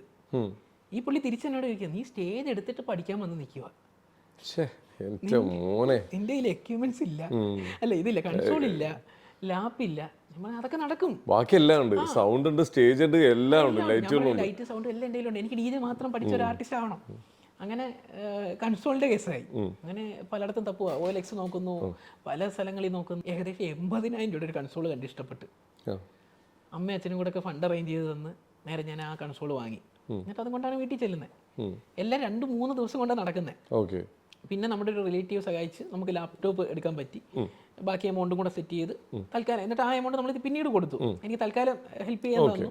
ആ ലാപ്ടോപ്പാണ് പോലീസുകാർ കഷ്ടപ്പെട്ട സാധനമാണ് അവിടെ പോയത്, പൊട്ടിച്ചത്. അതായത് അതിനുശേഷം ഞാൻ ഓരോ വർക്ക് കഴിഞ്ഞ് കൂട്ടി വെച്ചിട്ടാണ് ആ കടം തീർത്തത്. അപ്പോൾ അതിനുശേഷമാണ് നമ്മൾ ആ സ്റ്റേജിൽ പ്രോഗ്രാമിന് ചെല്ലുന്നത്. അപ്പോഴും എൻ്റെ ഒരു കണക്കൂട്ടുണ്ട്, എന്താ ഒരു കുഞ്ഞു സ്കൂളല്ലേ, സ്കൂളിൽ വലിയ ആളും പേരൊന്നും കാണത്തില്ലല്ലോ, നമ്മളിവിടെ DJ ചെയ്താൽ എന്ത്. ഞാൻ കറക്റ്റാണ് ഇങ്ങനെ അങ്ങോട്ട് മാറ്റിയതും ആ പഞ്ചായത്തിലെ ജനം മൊത്തം അവിടെ ഉണ്ട് ഈ പരിപാടി കാണാൻ. ഒരു സൂചി കുത്താനുള്ള സ്ഥലമില്ല. കർട്ടൻ പൊങ്ങി, ഞാൻ കയ്യിലുള്ള ഇംഗ്ലീഷ് എല്ലാം കൂടി വാരിയിട്ട് നമുക്കിത് ഓടിക്കണ്ടേ, ആദ്യത്തെ സ്റ്റേജല്ലേ. പ്രോഗ്രാം തുടങ്ങി തീരുന്നിടം വരെ ആ പിള്ളേർ തുള്ളി. ഫുൾ ഓണെന്ന് പറഞ്ഞാൽ അമ്മാതിരി എനർജി കിട്ടി. അന്ന് ആ പിള്ളേർ തന്ന സപ്പോർട്ട്, അത് പുനലൂർ NSV വാളക്കോട് എന്ന് പറയുന്ന സ്കൂളാണ്. അവിടുന്ന് ആ പിള്ളേർ തന്ന സപ്പോർട്ടിലാണ് സത്യം പറഞ്ഞാൽ ഞാൻ ഇപ്പോഴും ഞാനൊരു സ്റ്റേജിൽ കയറി എനിക്ക് കിട്ടുന്നത്. ഓ അടിപൊളി. അന്ന് അവർ എന്നെ തളർത്തി വിട്ടായിരുന്നു സത്യം പറഞ്ഞാൽ ചിലപ്പോൾ അടുത്ത സ്റ്റേജ് ഓടത്തില്ല. Okay okay. ഈ ശരിക്കും ഇപ്പം നമ്മൾ ഗാനമേള പാട്ട് പാടുന്ന കലാകാരന്മാരോട് സംസാരിച്ചിട്ടുണ്ട്, ചെണ്ട കെട്ടുന്നവരോട് സംസാരിച്ചിട്ടുണ്ട്. ഒരു DJ പ്ലേ ചെയ്യുന്ന കലാകാരൻ്റെ മാനസികാവസ്ഥ എന്താണ് ആ പ്രോഗ്രാം കഴിയുന്നവരെ? അതായത് DJ ആർട്ടിസ്റ്റ് എന്ന് പറഞ്ഞാൽ മറ്റുള്ള ആർട്ടിസ്റ്റ് പോലല്ല. പൊതുവേ പലർക്കും കാഴ്ചപ്പാടിൽ കള്ളും കഞ്ചാവുമായിട്ട് നടക്കുന്ന ഒരുത്തൻ മുടി ഇച്ചിരി ഉണ്ടെങ്കിൽ ഓ അവൻ കഞ്ചാവാ പൊടിയാ ഇങ്ങനെ പറയാം. ആസ്വദിക്കുന്നവരും പറയും കള്ളും കഞ്ചാവും. അതെ അതെ അതെ. ഈ DJ എന്ന് പറയുന്ന കലാരൂപത്തെ ആസ്വദിക്കുന്നവരെ അങ്ങനെ പറയാറുണ്ട്. നമുക്ക് DJ ഗ്രൂപ്പുകളുണ്ട്. അതിലാരും ഈ പറഞ്ഞ കണക്ക് മദ്യപാനോ ഒന്നും സംസാരിക്കാൻ ഞാൻ കേട്ടിട്ടില്ല ഇതുവരെ. നമ്മുടെ പരിചയത്തിലുള്ള ഓരോ ആർട്ടിസ്റ്റുമാരും ഈ പറഞ്ഞ കണക്ക് കഞ്ചാവ് അടിക്കുന്നൊന്നും ഞാൻ അറിഞ്ഞിട്ട് പോലുമില്ല. പക്ഷേ ഇതൊരു കാഴ്ചപ്പാടിൻ്റെ പ്രശ്നമാണ്. രണ്ട്, സാധാരണ ഒരു പ്രോഗ്രാം എന്ന് പറഞ്ഞു കഴിഞ്ഞാൽ സ്റ്റേജിനകത്ത് വരിക ഒരു ആർട്ടിസ്റ്റ് എന്ന് പറഞ്ഞു കഴിഞ്ഞാൽ പാട്ടുകാരൻ പാടിയിട്ട് പോവാം, ഡാൻസുകാരൻ ഡാൻസ് കളിച്ചിട്ട് പോവാം. ആ പുള്ളിയാണ് ഫുൾ പെർഫോം ചെയ്യുന്നത്. അത് ആൾക്കാർ ഓഡിയൻസ് കൈയടിച്ചാലും കുഴപ്പമില്ല, കൈയടിച്ചില്ലെങ്കിലും കുഴപ്പമില്ല. പക്ഷേ DJ ആർട്ടിസ്റ്റ് എന്ന് പറഞ്ഞു കഴിഞ്ഞാൽ സ്റ്റേജിൽ ചെന്ന് കഴിഞ്ഞാൽ തുടക്കം മുതൽ ഒടുക്കം വരെ ടെൻഷൻ എന്ന് പറഞ്ഞു കഴിഞ്ഞാൽ അങ്ങേറ്റ ടെൻഷനായിരിക്കും. എനർജി ലെവൽ ഇങ്ങനെ നിർത്തണമല്ലോ. നമുക്ക് എനർജി ലെവൽ മാറ്റാൻ പറ്റത്തില്ല. രണ്ട്, സ്റ്റേജിലുള്ള കലാകാരൻ പെർഫോം ചെയ്യുന്നത് പോലെ തന്നെ ആയിരിക്കും ഈ വെളിയിലിരിക്കുന്ന ഓഡിയൻസും. അവരുടെ റിയാക്ഷൻസ് അവരെയും പാടിപ്പിക്കണം, അവരെയും ഡാൻസ് കളിപ്പിക്കണം, അവരെയും തുള്ളിപ്പിക്കണം. അവിടെ ഏജും കാര്യമൊന്നുമില്ല. അവരെ എങ്ങനെയെങ്കിലും ചാടിപ്പിക്കണം. അതാണ് നമ്മുടെ ഒരു കാരണം കുറച്ച് സമയമേ ഉള്ളൂ, 1-1.5 മണിക്കൂറിനകത്തേ ഉള്ളൂ. അത്രയും സമയം എല്ലാം മറന്ന് എല്ലാവരും ആസ്വദിക്കണം. അതാണ് ഒരു DJ പ്രോഗ്രാം. തീരാൻ പോകുന്ന ലാസ്റ്റത്തെ ഒരു 3-4 മിനിറ്റ് ഉണ്ടല്ലോ, അതെ അതെ അതെ. ആ മിനിറ്റിൽ നിങ്ങൾക്ക് കിട്ടുന്ന ഒരു എനർജി എന്താണ്? അതായത് നമുക്ക് ബാക്കി അത്രയും നേരം ചിലപ്പോൾ ഇവർ ഹോൾഡ് ആയിരിക്കും. ഈ തീരാൻ വന്ന ക്ലൈമാക്സ് ടൈം ആകുമ്പോൾ ആരെയും ഇരുത്താൻ സമ്മതിക്കത്തില്ല, മാക്സിമം ഇങ്ങനെ ഇറക്കും. അതായത് ഇങ്ങനെ വേവ് പോലാണ്. തുടക്കം നമ്മൾ പെയ്യെ കയറിയിട്ട് ഇടയ്ക്കാൻ കയറ്റും, പിന്നെ ഒന്ന് ഡൗൺ ആക്കും, പിന്നെ സ്ലോ കൊണ്ടിട്ട് പിന്നെ ഒരു ഒറ്റ കയറുക. പിന്നെ ഒരു വിടലാണ്. അതാണ് ഒരു DJ പ്രോഗ്രാം. അപ്പൊ എന്തായാലും എല്ലാം അടിപൊളിയായിട്ട് നടക്കട്ടെ. ഒറ്റ കാര്യം പറയാനുള്ളത്, ഈ ലാപ്ടോപ്പ് ചവിട്ടി പൊട്ടിച്ച ആ പോലീസ് ഉദ്യോഗസ്ഥരും ഇതെല്ലാവരും ഒന്ന് അറിയാൻ വേണ്ടി, ഈ അഭിരാം സുന്ദർ എന്ന് പറഞ്ഞ കലാകാരനെ കുറിച്ച് അറിയാത്തവരുണ്ടെങ്കിൽ കേട്ടോ, സിനിമയിൽ അഭിനയിക്കാനുള്ള ആഗ്രഹം കൊണ്ട് ഒരു കർട്ടൻ മേടിച്ചിട്ട് അത് വാടകയ്ക്ക് കൊടുത്ത് സ്റ്റേജിൽ പോയിട്ട് ആ സ്റ്റേജിൽ വരുന്ന കലാകാരന്മാരെ പരിചയപ്പെടാൻ വേണ്ടി ഒരു കർട്ടൻ മേടിച്ച് വാടകയ്ക്ക് കൊടുക്കുകയും അതിൻ്റെ കൂടെ 2 ലൈറ്റ് മേടിക്കുകയും അതിൽ നിന്ന് കൂട്ടി വെച്ച പൈസ കൊണ്ട് കൂട്ടി ഒരു സിനിമ സെറ്റിനുള്ള എക്യുപ്മെൻറ്റ്സ് കംപ്ലീറ്റ് വാങ്ങുകയും സ്വന്തമായിട്ട് ഇപ്പോൾ സ്റ്റേജ് പരിപാടികളും എല്ലാം നല്ല അടിപൊളിയായിട്ട് നടത്തിക്കൊണ്ടിരിക്കുകയും അതിൽ നിന്ന് കൂട്ടി വെച്ച പൈസ കൊണ്ട് ഇത് പോരാ, ഇനിയും എനിക്ക് മുമ്പോട്ട് പോകണം, വീണ്ടും ആ പൈസ എടുത്തിട്ട് മേടിച്ച ഒരു ലാപ്ടോപ്പ്. ആ ലാപ്ടോപ്പാണ് ഇപ്പോൾ നിങ്ങൾ അതാരാണെങ്കിലും അത് നിങ്ങളുടെ ഭാഗത്തു നിന്ന് തെറ്റ് പറ്റിയിട്ടുണ്ടെങ്കിൽ ശ്രദ്ധിക്കുക, ആ ലാപ്ടോപ്പാണ് നിങ്ങൾ ചവിട്ടി പൊട്ടിച്ചിട്ടുള്ളത്. നല്ല വേർപ്പിൻ്റെ വാല്യൂ ഉള്ള ഒരു ലാപ്ടോപ്പാണ്. നിങ്ങളുടെ കയ്യിൽ നിന്ന് അബദ്ധം പറ്റിയിട്ടുണ്ടെങ്കിൽ ദയവ് ചെയ്ത് അതിനുള്ളൊരു പ്രതിഫലം എങ്ങനെയെന്ന് വെച്ചാൽ അതിന് പരിഹാരം നിങ്ങൾ കാണുക. സ്വന്തമായിട്ട് പൈസ കൊടുത്ത് മേടിച്ച അതിനൊരു വാല്യൂ ഉണ്ട്, അത് നിങ്ങൾ മനസ്സിലാക്കുക. എന്തായാലും അഭിരാം സുന്ദർ നിങ്ങളെത്തും, നിങ്ങൾ ഒരുപാട് ഉയരങ്ങളിലെത്തും, എത്രയും പെട്ടെന്ന് എത്തട്ടെ. അതാണ് ഞങ്ങളുടെ എല്ലാവരുടെയും ആഗ്രഹവും ആവശ്യവും. നന്നായിരിക്കട്ടെ. Thank you bro.